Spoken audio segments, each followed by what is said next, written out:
All right, and we're recording. My name's Tristan, and you've never heard of me from anywhere.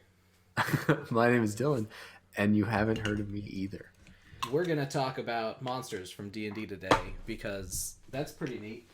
Uh, We like them. We like monsters. like killing them and then trying to kill people with them, which is I great. prefer, I prefer to control them with my mind. So we both have a monster manual. It's got 350 pages in it. Dylan, why don't you roll a 1d4 and then percentile? I think that's the best way to Okay. do this. All right. What's the four for? That's a 0. That's the zeros. So it's two. It's two. Got a two on that. Okay. What about the percentile? Let's get the percentage going. 78. 278. 278. That looks like a slotty. Hey, Some type of slod. the death slod. The Death Slot, a classic D&D monster. Interesting that, recently encountered some of those. Yeah. Maybe one of them. No, you actually specifically didn't do that. Oh, we hit like all the other ones. Yeah, I'm pretty sure. Actually, no. I think you would have fought one of these ones. Yeah, this was the one that the green one tried to eat to become a death slod. Classic. So that's a pretty neat thing. They are cool. I feel like you kind of need to intro the slots in general because there's 15 of them. Okay, so the slods are basically Teenage Mutant Ninja Turtles from the chaotic planes, and they like to cut you and give you a little alien baby that'll burst out of your chest. So it's like Teenage Mutant Ninja Xenomorphs. Yeah. Like, And then sometimes they cut you and you just turn into one straight up. It's boom. it's also a little Pokemon because there's like the red one and the blue one and the green one. It's like Eevee Xenomorphs. Yeah. Like, and they evolve into each other. Yeah. Oh yeah, it's like the red ones make blue ones and the blue ones make red ones. And then if a caster would be turned into one, they just turn into a green one. That's the Charmander. Yeah, everybody wants that one. Yeah. It's weird too because they like sort of hype the green one up as like the caster one, but his Really intelligence badass. is an The 11. art is cool. It looks like kind of like a druid setup with it got like a skull staff and all kinds of piercings and horns. And a monkey. Yeah, the monkey. He's got a Why? monkey on his Why back. does he have a monkey? I'm not sure about that. The It doesn't monkey- seem like they would be friends, right? No. The monkey has a key around his neck. Hmm. That's weird. Get into the deep lore of the green slot. The deep lore. I mean, I'm pretty sure he's just waiting to hit level 30 so he can turn into a Charmeleon Yeah. and then eat a Charizard. The monkey or the green slot? The green slot. Oh, okay. Yeah. Man, I wish they had something about the monkey in here. Yeah, that's pretty sick. Because it'd be great if we could just like, you know what though? Like that's what I'm saying is like, if you see this in the art, you got to go look up like a monkey familiar and like figure out how to get this monkey involved. And the key is like a magic item. You can just if you can wrangle the monkey, it might like let you take the key. Hold on. Did you see the bit about the Slaad control gems? Yeah. Maybe the monkey has the gem and he's the boss. So basically, if you don't have the monster manual, sometimes Slaad just show up in the chaotic planes, and if they do that, they have a gem in their head. And if you get that gem, you can tell the Slaad what to do and dominate it. Yeah, that's pretty nice. You can just and you can just destroy it with greater restoration if you want the slot to just be free to do slot things. Yeah, that'd be a really nice thing to do.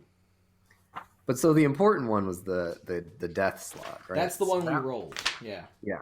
So that one is it's the biggest, baddest one. it's the biggest baddest one, but it's the one that eats. Well, no, it's when It's when they eat the other ones, right? yeah, when a gray Slaad eats a death Slaad, he turns into a death Slaad. Oh, so it's like there's like a set number of them. Although I guess they could sort of show up in the chaotic planes. Because chaos just works that way. Random Yeah. stuff show up sometimes. I think it's interesting here. He has a great sword attack, but he clearly doesn't have a great sword. He just has like little arm claws. It's kind of like a like those like little Batman, but like backwards Batman claws. Yes. So yeah, you can transform. All of these are shape changers, right? They No, can I all... think it's green on. Oh yeah. So green, gray, and death because they're the dangerous ones. I mean, this guy has plane shift. He can just show up. That's pretty ridiculous. Yeah. Innate spell casting is normal. DC 15, so that's pretty good.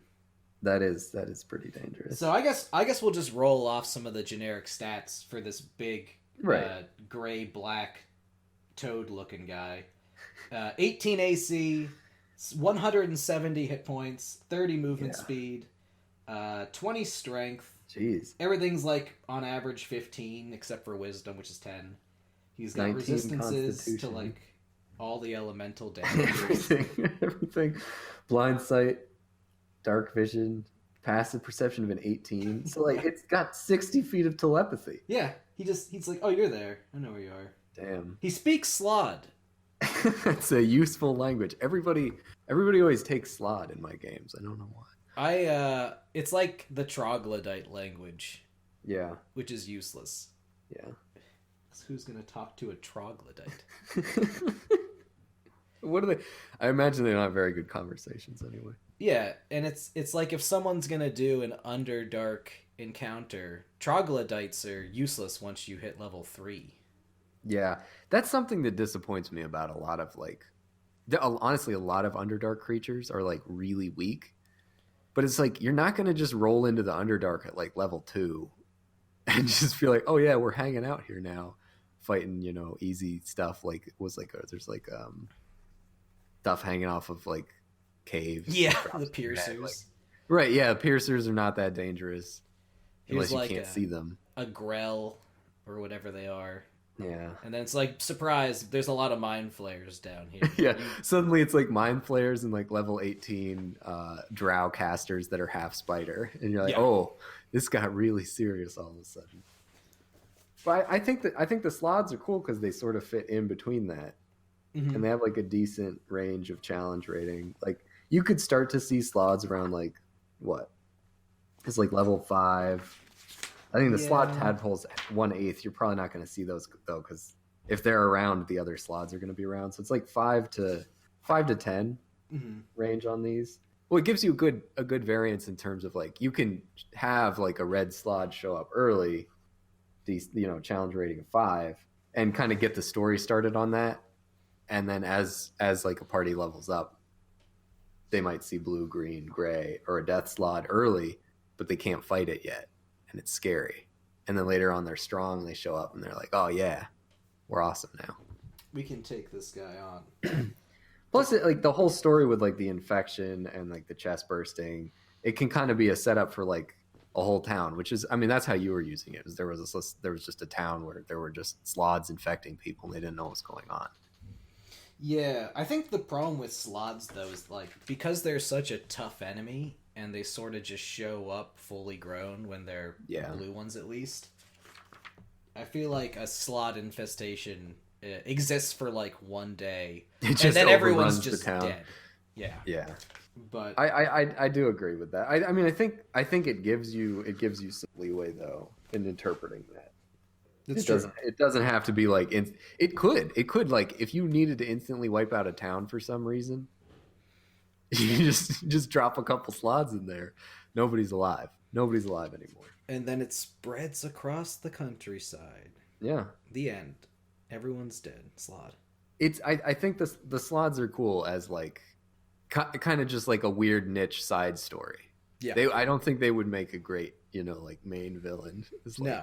Unless somebody was like controlling like a Slaad portal to the Chaos Realm that was just like shooting out Slaads and he was just like take over this town. But even that, you'd be best off just having a jerk wizard and he's just like, I'm the bad guy. Well, and they could, he could have like a whole collection of the control gems, and there's a lot of variety here. I think they give you a lot of options. That's true. The Death Slaads particularly, they seem like they're set up for stealth. and for kind of like tracking a party. Yeah. You know what this kind of reminds me of the do you remember in the Bane Warrens campaign there was that troll that was like really intelligent and No, would not like at eat all. it would like eat wisdom. Like its whole Oh, thing yeah, I was. remember that. Like it didn't speak, but it was like created by some evil wizard and it just followed you around like plane shifting essentially Yep. to just follow whoever had the highest wisdom at any given point. So they're sort of set up for that. Like track, they could definitely track somebody down. They could hide really well. They have invisibility and then the plane shift, so Hmm. they can detect magic, detect thoughts. So they're watching out. Mage hand, they can steal stuff from the Yeah, party. that's true. Like, Major image. yeah. Just Oh tough. yeah, just freak them out. Like totally screw with people. Yeah, and if he gets scared, plane shift. I'm gonna leave. I'll be back Because tomorrow. like yeah, they could be a little reckless because they have about an average wisdom, but with 15 intelligence, they're gonna out intelligence a lot of parties. Hmm. People usually, unless they're casting, often have fairly low intelligence. So you could have a pretty feisty death slot, follow people around, mess with them. Oh, it says that they That's also propagate their race by dragooning mobs of red and blue Slaad and invading other planes. yeah. So I mean, it sounds like they're kind of like the captain of Slaad's army. I wonder how they get him in there, because I don't think. They Can don't seem to have power over planes. let me look at plane shift. Just Can you make take sure others with you? because if you can, then oh man, It's just like here's me and my buddies. they're like a SWAT Oh, team. They just up show up. up to 8 willing creatures. You and up to eight Oh willing yeah. creatures. So he just shows up in town with a Yo. bunch of gray, green, red, blue slots. They're already invisible, and they're just like, That "All right, sounds guys, have a great time." that sounds really great though, because then you could have like almost like a hit, like it's like a like Ocean's 11 heist of Death Slod. Like a Death Slod shows up and he's like, "Hi, I'm Brad Pitt, and these are my friends."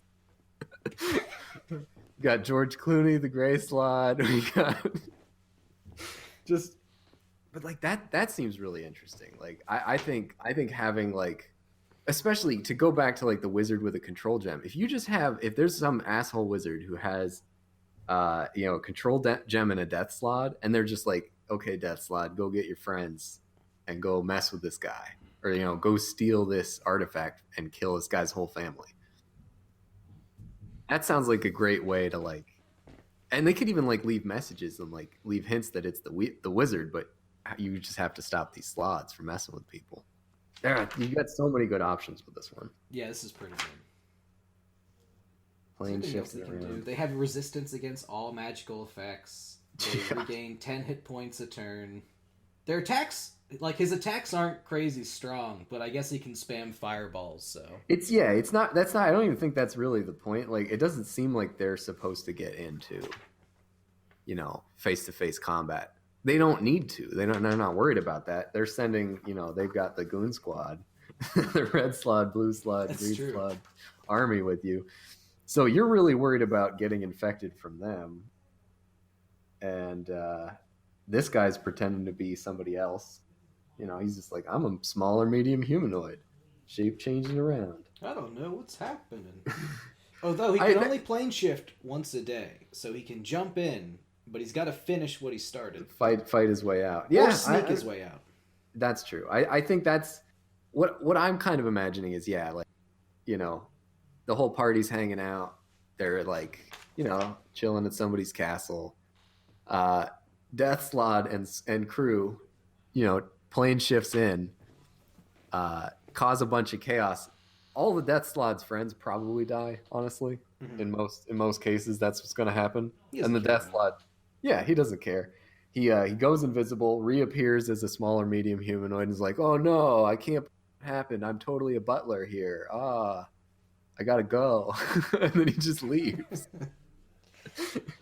Although, if there's 2 death slots, one TP's in, and then the other one. Well, the other one gets out.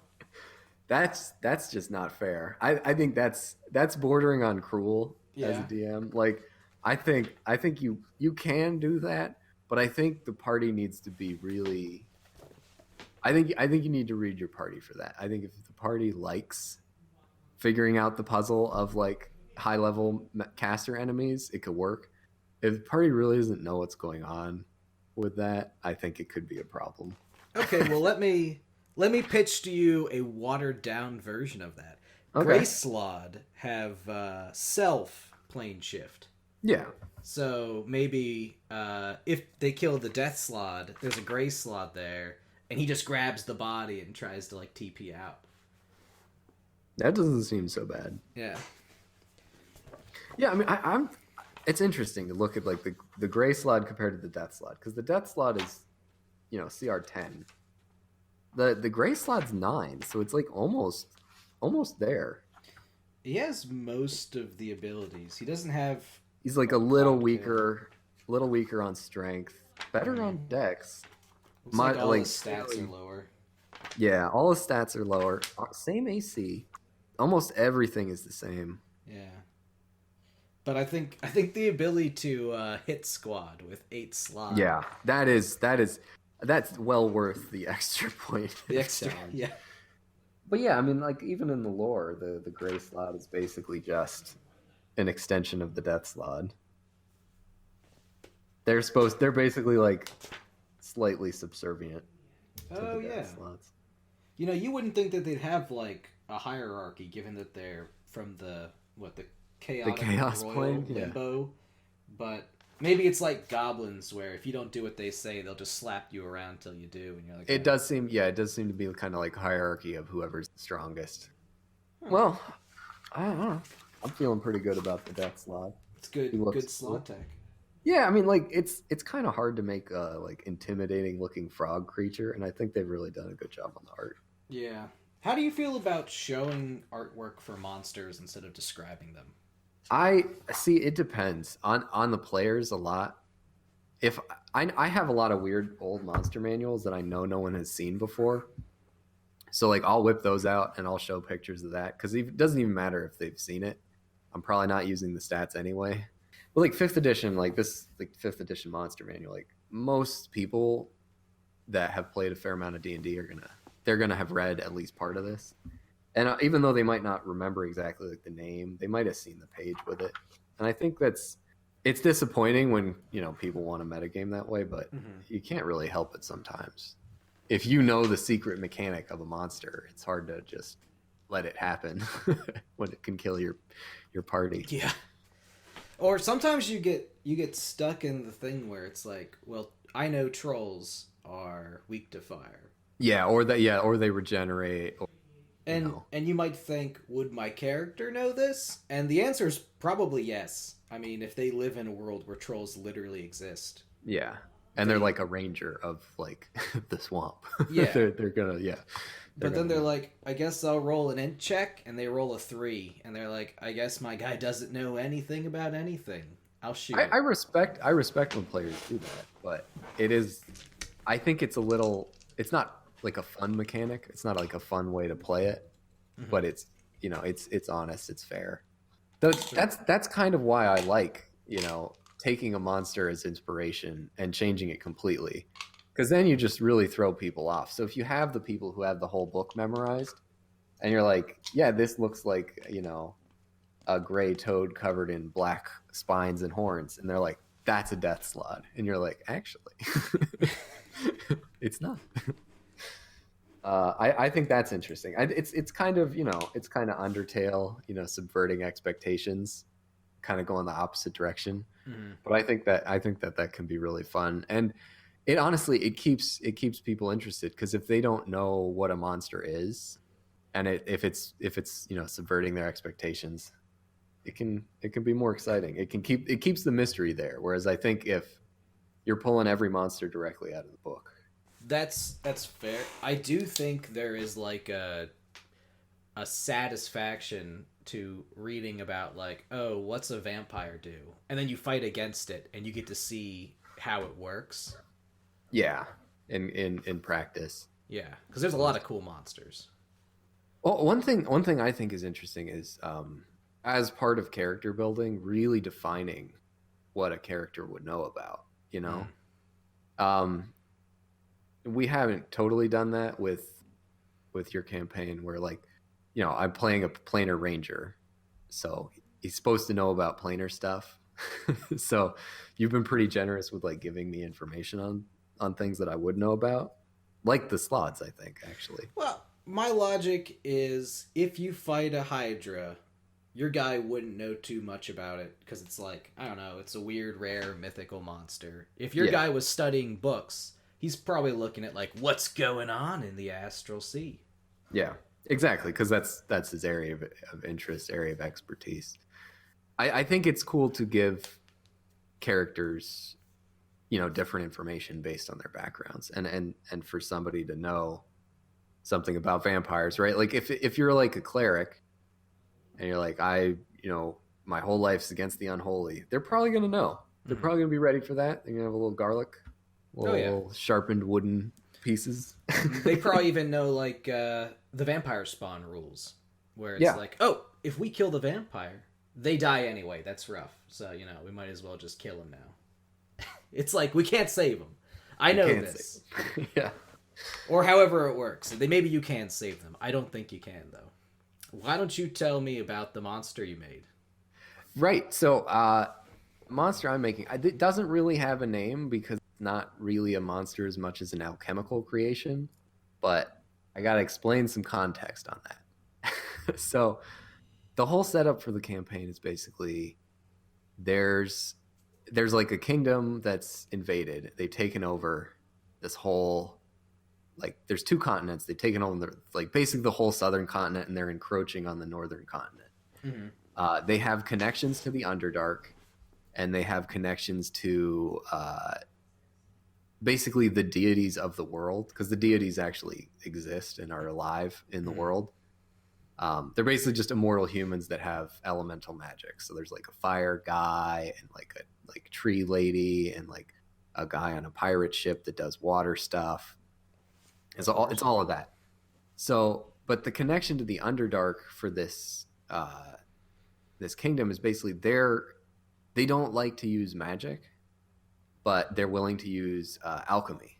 Mm-hmm. So there's this whole spy network wing of this government that is big into alchemy, and they've figured out all kinds of ways to use it. So they have like, potions that they're like truth serums for interrogating people, just AoE damage, like, like kind of like a flashbang type thing, or like a big fire. Yeah, alchemist fire, but like on different scales, and like, ice potions that are, you'll throw down kind of like an alchemist fire, but they like will like have everybody's movement speed in that area.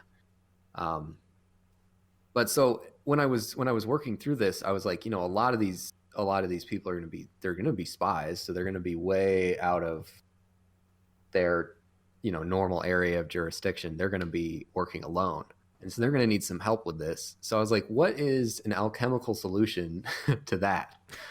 And I was thinking, they need basically some kind of, companion, or like, what I was thinking was like the bound, about bound dolls? No. As a monster. So they're basically like little, like they look like wooden dolls. It's like a Pinocchio situation where like basically you press a button, they come to life, and they're just gonna defend you or attack that. They can follow basic commands. Okay. But they're really not that smart. They're really not that tough. They're mostly a distraction technique. Oh, are these like the ones from your Monsters Inc. campaign? Exactly, yeah. That was like an early iteration of this, was that whole village of like little wooden dudes with sticks that were like, we got abandoned by that guy. Yeah, exactly. So the setup for this is basically, I wanted to make a potion version of that. And so I was thinking like the best way of doing that is they throw these potions down, glass shatters on the ground, and instead of it being like a wooden creature, it's like a smoke monster. Oh, that's cool. So it's like they throw down the potion, that turn the smoke monster appears, and the next turn it can act, and it can defend itself. It's incorporeal, so you can basically, the rules for it is you can walk through it. It's not treated the same way as like a normal enemy would be treated. They can opportunity attack you. If you're moving through them, they get a chance to attack you. They're not super dangerous, but because they're incorporeal, they're very difficult to kill. So unless you have magic weapons or spells, they're really going to be annoying. They're going to be a nuisance more than anything else because the person that they're defending is typically going to be trying to get away Yeah. and trying to like basically they're trying to cast invisibility or misty step away or use something to get as far away as possible as quickly as possible. They get long strider. They have these abilities to get away as quickly as possible. So yeah, the setup for these is basically throw them on the ground, and they'll keep a lot of them on them. So depending on how many people they're fighting, they can just distribute in a bunch of these at a time and really go to town with it. That's pretty cool. Yeah, I set it up where they have like 15 HP, but because of the incorporeal nature, that's going to be a lot harder to hit. Like 16 AC, mostly off of Dex, just because it's a smoke monster. Now this reminds me a little bit of Invisible Stalkers. Yeah, I don't think it's completely off base that comparison. And the reason why I bring that up is because if these guys are like spies, I bet this would make a really good assassin. Yeah, you just let it go and it goes under the door and then just snaps a guy's neck and then just comes right back. I think the invisible is not scary because it's fully invisible. This is supposed to like bridge the gap between like somebody literally carrying around a wooden doll and like just, oh no, I'm being attacked, go get him. And like like a higher level caster that's actually like has access and control over like a group of invisible stalkers to do their bidding. They run, say you're chasing one of these spies through a village, they duck into a house, spend a round throwing these things on the ground, and then jump through a window. You run into this room, and now there's these smoke creatures terrorizing the family. You might want to have to deal with that first. It's really to play off of your party's priorities. And the campaign I'm using these in, the party is very focused on like reducing the number of enemies. So they've gotten in trouble a couple times because of it, but it's worked well with them as a distraction. In the encounter that I used them, there were 3 of them and 4 party members. The paladin, who doesn't have a magical weapon at this point, was spent 2 rounds attacking them. The first time he thought he just missed, and then the second round he rolled very well and was like, "Oh, I still don't hit them. I guess I can't." Smoke. Yeah. Have you considered like tweaking them, like making a mist one or a poison one? I think that would fit well also with the world and with the way that they use potions otherwise. I was kind of just workshopping it, but I think that you can get, because you could attach, it's a D6 damage, right? You can attach any kind of extra effect onto that. And as long as you make that obvious, like if it's clearly like, a steam, thing, or if it's made of ice crystals, or, it's fiery, or it's like a green poison cloud, you get a lot of variety out of it. You could tweak it however you want. You could make them larger, or this could be interesting if they like without making them stronger, they just take up more space. Yeah. And if you like start your turn inside of one, it has an effect. Yeah. Yeah. I think like it'd be interesting if they had to carry around like a bigger jug. They just crack that one open, and it's like a barrel. Oh, this one, like they just like pop a barrel open, it just pours this liquid out onto the ground, and then like a huge one shows up. And it's just I think that could be really fun. It's like tickling people, but then they're choking to death on poison. Yeah, but it's also just like a giant like poison bear or something. Smoke. Yeah, it's not like super dangerous, but it's different. It's unique. It's very spooky the first time they show up because, a lot of incorporeal creatures tend to be very dangerous. So if you're springing it on like a lower level party, the part of the distraction is, well, we don't even know what this is. Can we even fight this, or is this really scary? So if they can't fight it, do these things die after a couple rounds, or are they slow? I gave them like, I think like a 10-minute duration. Okay. And they are pretty slow. I think I gave them 20 feet of movement. Okay. So basically, worst case scenario is just run away. Yeah. You can just leave. Just They're walk away. trying to chase you, maybe, but They might beat up a family. yeah, just a couple kids have to die, but Yeah, but gotta they're keep the party alive. NPCs. I don't want to roll a new character just because of some smoke monster. It's not You worth just grab the kid and run. Yeah. Take him Oh with yeah. you. Yeah. Pick up the kid. Save the family. Sorry, parents, you're too big. I can't carry you. I only have a strength of 10. I need to come up with a name for it, but at this point, it's basically like a smoke monster potion. The cool thing is too about these is your party can get them, right? Because if they kill the spy and he has like a couple more of these left on his person, they find these little jars that have like a smoky mist in them, and they're probably like, oh, hey, I know what this does, because they've seen it in action. So I think that's really cool too, is like, it just to put into the party's bag of tricks. Yeah, that would definitely be a problem if you gave them like 30 of them. Oh yeah. Yeah, over It's time. like, hey, look, an army of Yeah, unkillable smoke monsters. I'm okay with that, honestly. That does sound like a really good monster for like assassins and spies. I kind of want to give those to my hobgoblins now. Yeah. I'm not gonna, but Okay. that's derivative. Oh yeah. Well, what have you got? I have Gnomes, Gnomes. which So is it spelled differently or is it just pronounced differently? Regional dialect. GUHNOME. So I want you to think of like a caveman gnome. They got like a big protruding forehead. Unlike cavemen, they've got big pearly whites, like a Cheshire cat or a Ziggs smile from League of Legends. Excellent dental care in these caves. Oh yeah, what's the name of that mascot for? He was like, The Travelocity gnome?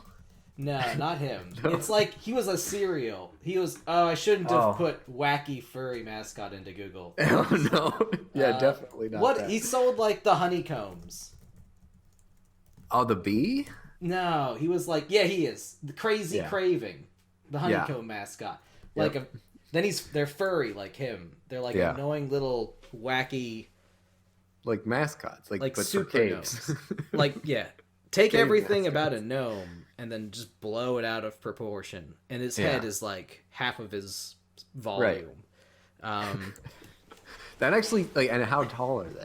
Oh, they're gnome size. They're like 3 feet. So that's not too bad. If they were like 8 feet tall, but like 3 feet of them were head, I would be pretty upset. That'd be pretty bad. But that's what I envisioning them looking like. And I have two different types here. I got the forest gnome and the rock gnome. I think the main mechanic with these is that they have like holes, and they pop out and they attack you and they go right back in. It's like a Viet Cong situation. Yes. Yes. In the forest, I would have these be like CR 1/4. I might put them up against like a second level party. And it's like a bunch of them, and it's like they get a surprise. Yeah, it's like 4 or 5 maybe. And you would have a certain number of holes that are like maybe 6 tiles away from each other. And then on the gnome turns, there's like a tunnel underneath the ground, or maybe it even goes up into like a hollow tree or something. On the gnome's turn, he basically pops out of a hole, shoots a sling at somebody, or like beats them with a club. Right. And he's like, gar, gar, gar, I'm a gnome. No gnomes. You die.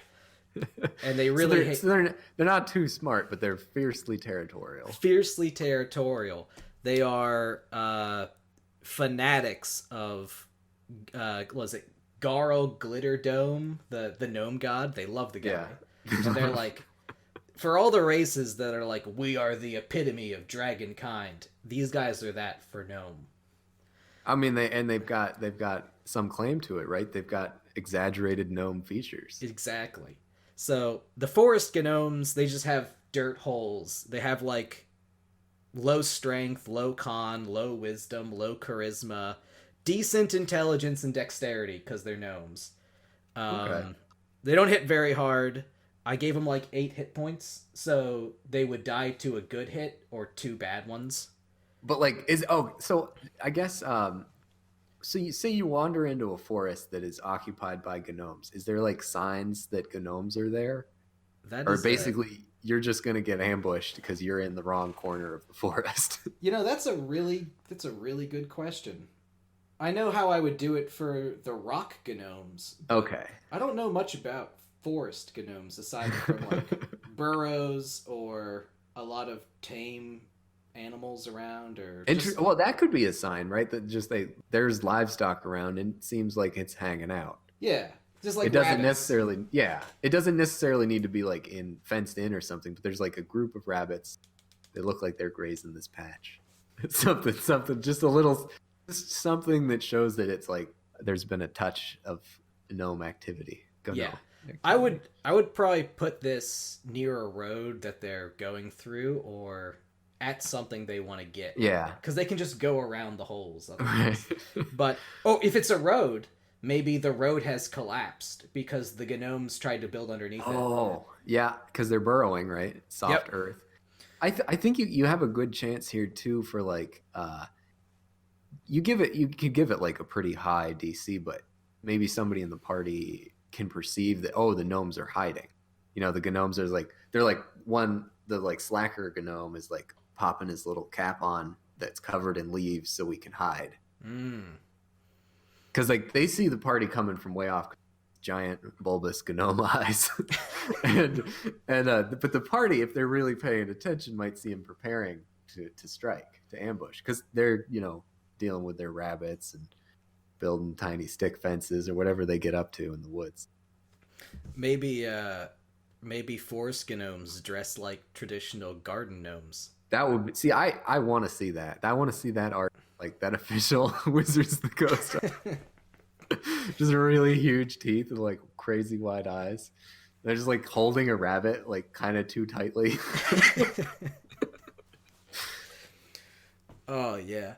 So that's what's the difference with the forest and the rock one? Well, the rock gnomes, I have like CR2. So that's a single rock gnome. And I have these guys as being way tougher. Okay. They have 22 hit points. They got to burrow into stone instead of just in the woods. No. These guys are like the clockwork ones. So you go into a room and it's got like tiles on it, like portal, like interchangeable tiles. Yeah. And they can just make the tile pop out of the wall. They make their attack, and then it pops back. Okay, so they've constructed like this being like ruins or something, right? Like yes. They've like fixed up a room or two, and there's like complex networks behind the walls. Oh yeah, that's part of it. I like the idea of them being able to activate the tiles that are underneath you. It's like all a pit trap. Yeah. And that's the whole room is a pitch trap. Yeah. To get you. And they can like just pull a lever and then surprise, make a dex save, or you're falling onto spikes.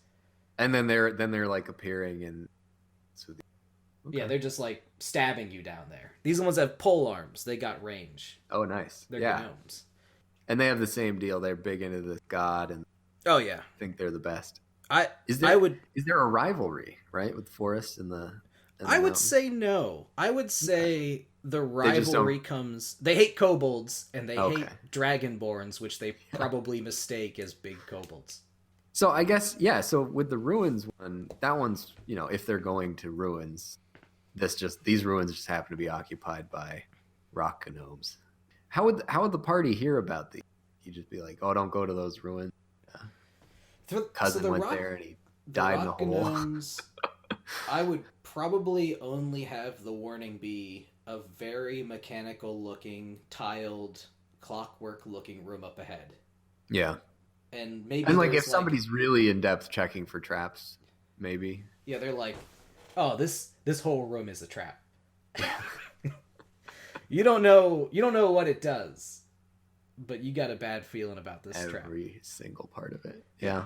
So I don't know how many I'd throw at somebody, because like 6, they don't hit very hard, but if the party falls into pit traps... Right. You got people who might be already like incapacitated off of opening salvo off of them. Now, I also like the idea of you being able to go into their burrows. Yeah, follow them. But they're for small creatures. So if you're like a halfling or a gnome, you can go down there and fight. If you try and go in as a human, you're squeezing, so you have disadvantage on everything. And then if they like flank They've you. got they've got you trapped. exactly where they want you. Yeah. So I guess with the rock gnomes, it sounds like they have all this mechanical bent to them.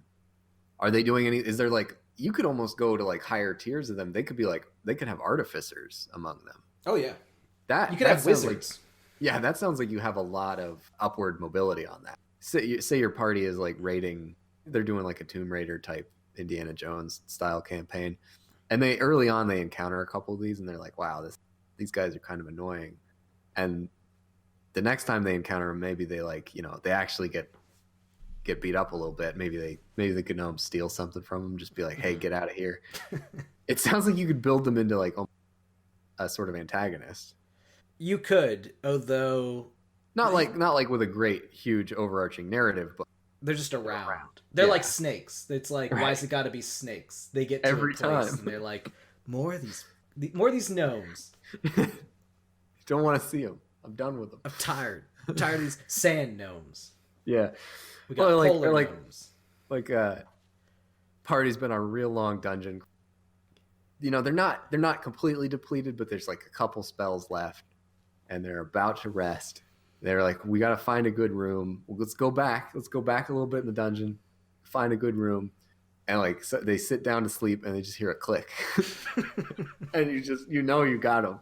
Like, that sounds like that could be like a really great encounter. I think it definitely could be. And then the other mechanical thing is because they pop out and attack, it forces you to attack them with like held actions. Yeah, because they might just fly out of a wall behind you. Yeah. They never like spring-loaded. pop out, attack, and then say like gotcha and stick around. They just leave. They just go right back in the hole.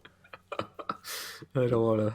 Yeah, that's great. Like I like that kind of like hit and run tactic where they own the. It's like it's their environment. It's their arena that they've set up. Yeah.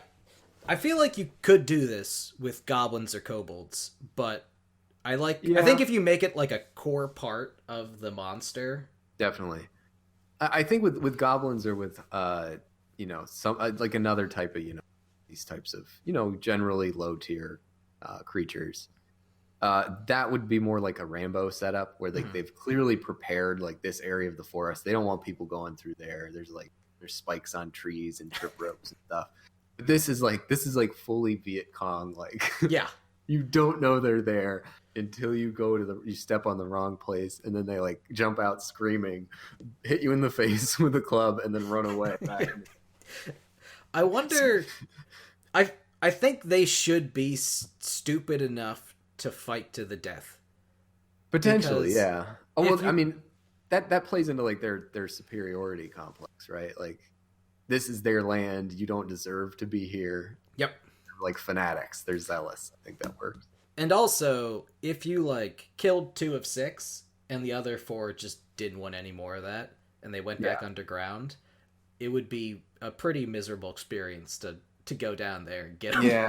Yeah. No, and I think like almost you could have like, if you kill one of them, the other ones might even get like buffed.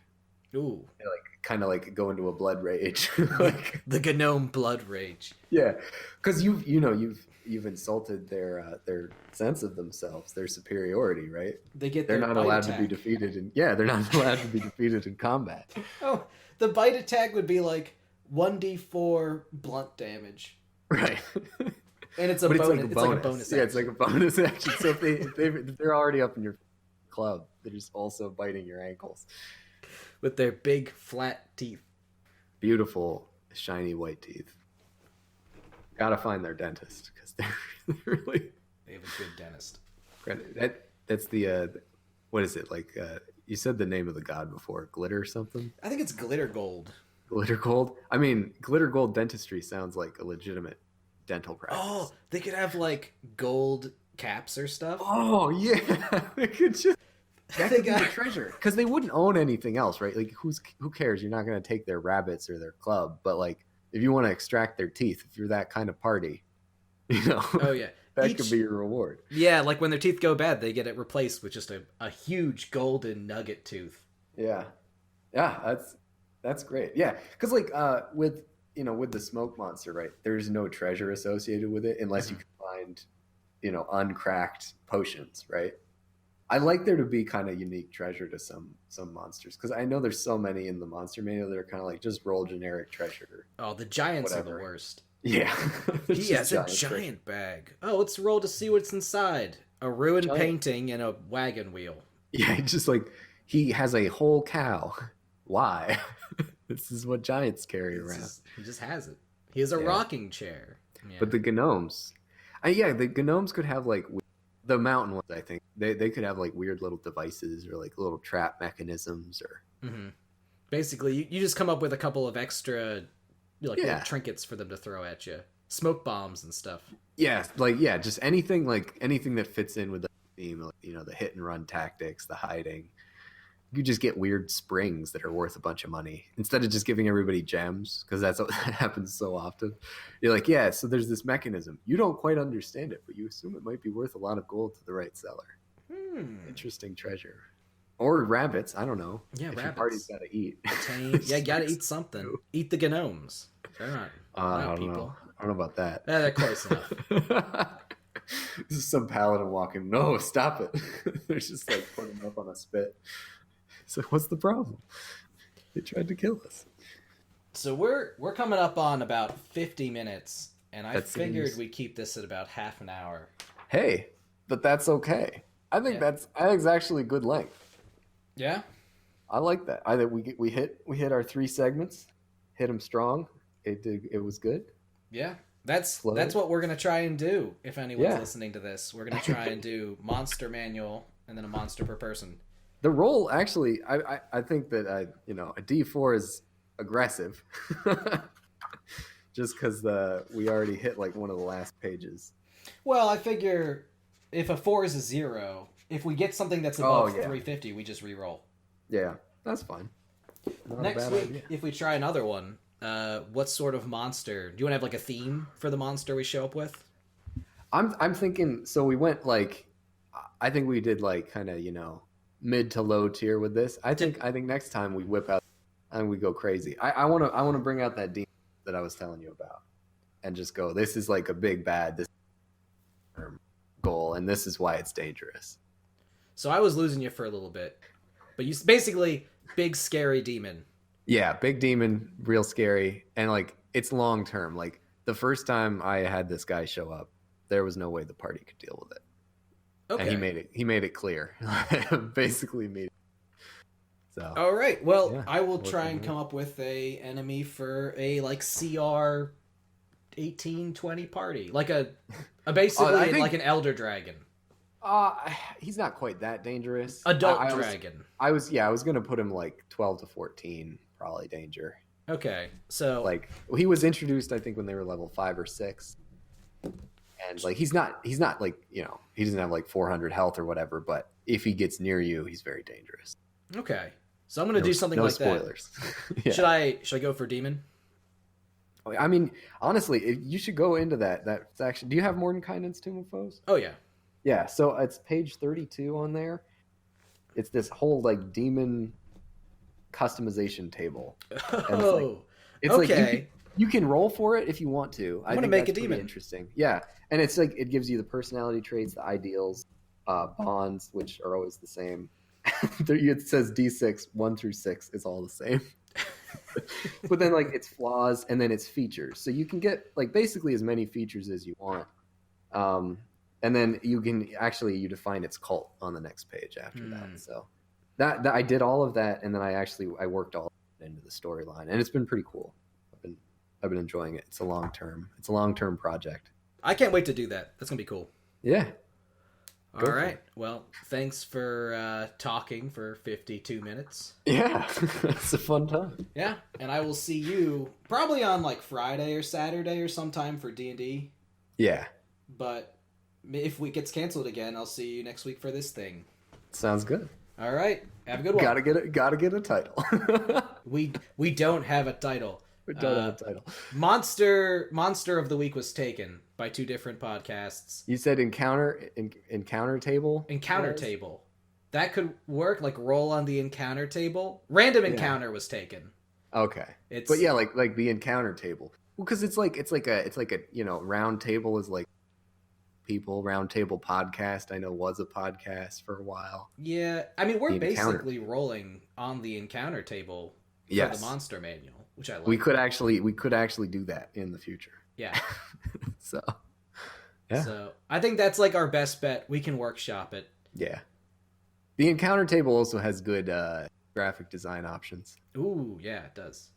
At some point, we might want to actually put together stat blocks for the monsters we make. Yeah, I think we'll get more professional.